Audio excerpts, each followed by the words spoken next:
Hey, what's going on, guys? Welcome back. Kellen here again with Droid Life, and it's OnePlus 10 day, or at least OnePlus 10 Pro day here in the US. The phone is now official for North America and some other countries, areas as well. So we've got one in-house. Figured we'd do a little unboxing and well, show you what this phone has to offer, at least here, since it's been available in China for some time. So let's dive in here. This is a OnePlus 10 Pro unboxing. So as is often the case with these, I don't have all of the details at the time of this recording. So I will fill in some details as we go. If I don't know them while I'm talking, I apologize for that. We'll add in pricing and availability and all that stuff towards the end. However, this is the OnePlus 10 Pro here for the US. So let's see if I can get into this without a knife. So do we have sharp enough nails today? Apparently on one side. There we go. All right, so we are in here, and classic red packaging from OnePlus.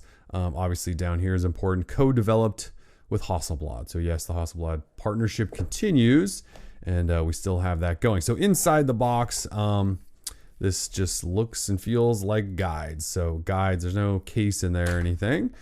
Here is the phone. Let's see what color.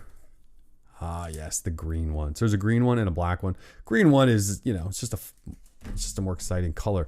Let's see what else is in here. Okay, so we've got chargers in the box. So here is a, let's see what it is. I feel like they've been dancing between. Okay, so we have USB-C to USB-C. I swear I opened a different phone recently than it had A to C, and I was so confused. Anyway, so here's the big charger that comes with it.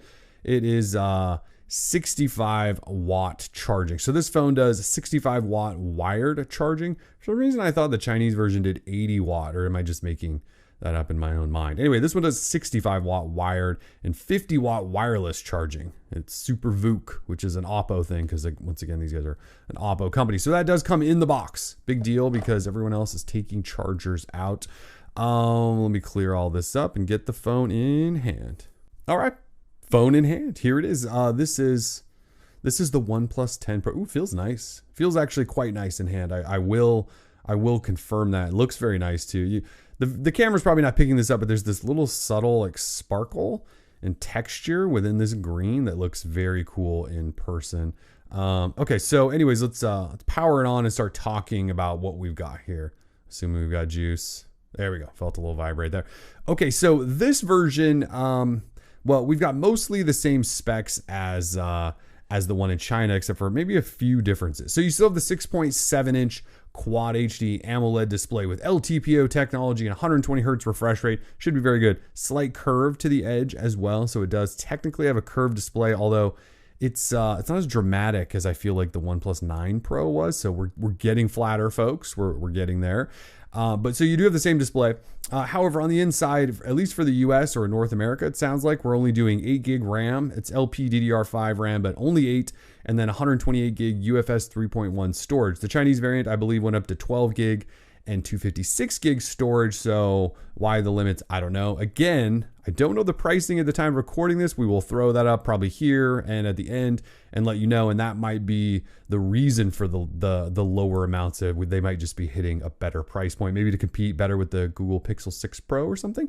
Anyway, we've got Snapdragon 8 Gen 1 on the inside. So the newest from Qualcomm. We have a 5,000 milliamp hour battery, which is quite large. And again, 65 watt wired charging, 50 watt wireless charging. USB Type-C. I believe it's stereo speakers.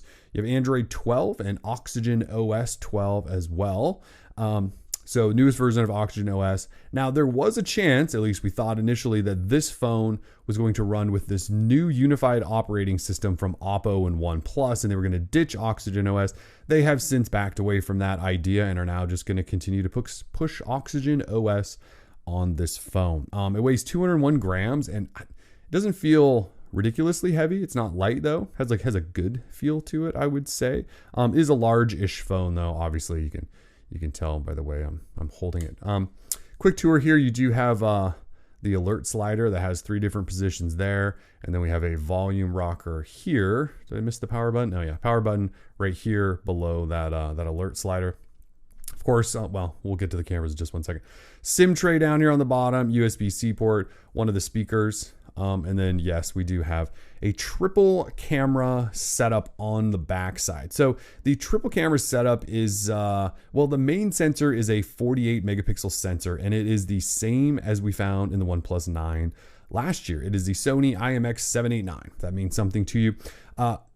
OnePlus says this is still an exclusive sensor to them, so it is what it is. Has OIS, EIS, f1.8 aperture, so it should be a good camera, and they've now put it in 2 phones, so hopefully they've got it dialed in. We also have a Samsung ISOCELL JN1 50 megapixel ultra wide sensor, and then an 8 megapixel telephoto lens, and then up front you have a 32 megapixel selfie shooter over. Cannot see that at all. Right up there. So nicely specced out phone, lots of good stuff in it. But we'll just have to test it to see what's good, what's not good. The design, you know, we've joked a little bit here and there about how it kind of looks like a Samsung design with how the frame sort of comes in and then becomes a camera housing. Samsungs are kind of layered over here on one side, whereas this comes way out. So it is similar to that design, but I don't actually think this looks like a Samsung phone at all. It still looks very OnePlusy with the finish.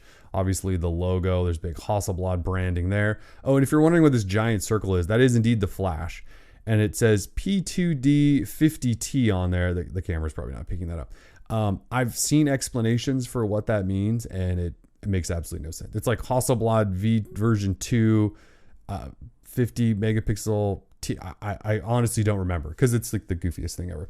Anyway, so let me jump past this and we'll show you just a quick hint of software. All right, we cleared through the software setup stuff and got in here. So again, OnePlus 10 Pro. I mentioned dual stereo speakers. Let me just confirm that yes, there are dual stereo speakers. So anyways, we're through it. It's Oxygen OS, Android 12. So you've got pretty familiar stuff. I keep saying the camera will pick this up, but like OnePlus's phones are so smooth. Like this animation right here off camera is just ridiculous to look at. Again, OLED 6.7, 120 hertz, so it's going to be smooth, but that really looks so smooth. So let's jump into settings here. So in settings, this is again the latest version of Oxygen OS. I know it doesn't look anything like OnePlus's Oxygen OS from maybe 2 years ago, 3 years ago. It has a very heavy Oppo sort of styling to it now, but hopefully it won't go any further that direction since they're keeping Oxygen OS around. Either way, they share a code base. It's going to have similarities to Oppo's Color OS. If you've never used Color OS, it's just a heavy-handed skin. Still looks pretty nice, though. I've used it a little bit. I actually don't mind it. So anyways, that's what we're looking at here. So not a ton to show you in here, but if we go into personalization, we're allowing lots of permissions. But some stuff in here from the always on clocks you can change, wallpapers, icons, and that stuff. The colors, this is the sort of theming of the system you can get into, which, you know, OnePlus has kind of had for a while and Android 12 just added. But so there's some personalization stuff that's cool. I always like to just look at the display settings because there's always just a ton of stuff. So natural tone display, automatically adjust screen color temperature according to ambient lighting. That's one of those things I believe the Apple kind of did first. Everyone sort of followed in, but OnePlus does it. And it's a pretty cool idea here. But you can see there's, you know, HDR and video.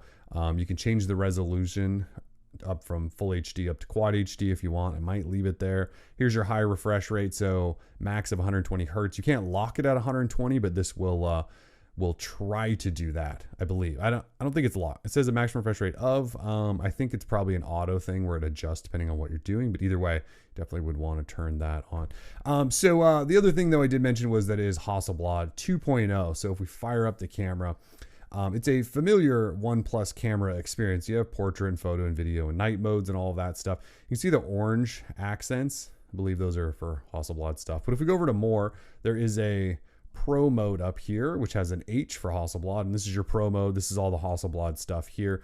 There's some other stuff in there too. There's a whole bunch of new color processing and things like that this camera is capable of that they're really talking about.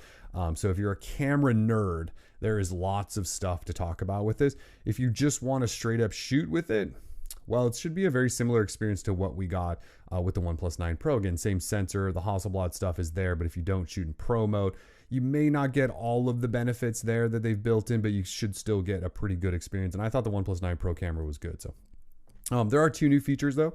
So we have this thing right here, 150 degrees. So Oh my gosh, you can see like my whole setup there. So you can see ultra wide at 150 degrees is crazy wide. Most are 120, and then right here is a fisheye mode. So there's also fisheye. You can see how weird that looks as well. So those are two modes that come with the camera setup, but otherwise pretty standard stuff. And I'm not sure what else to say to you. The phone looks and feels great. But again, we seem to be getting a lower spec version here in the US for whatever reason. I'll try to get an answer for you on that. So 8 gig RAM, 128 gig storage. Hope that price point is good, which I will again put right here. So if you have comments, questions, let us know. Otherwise, we are Droid Life, and we will have a review up shortly.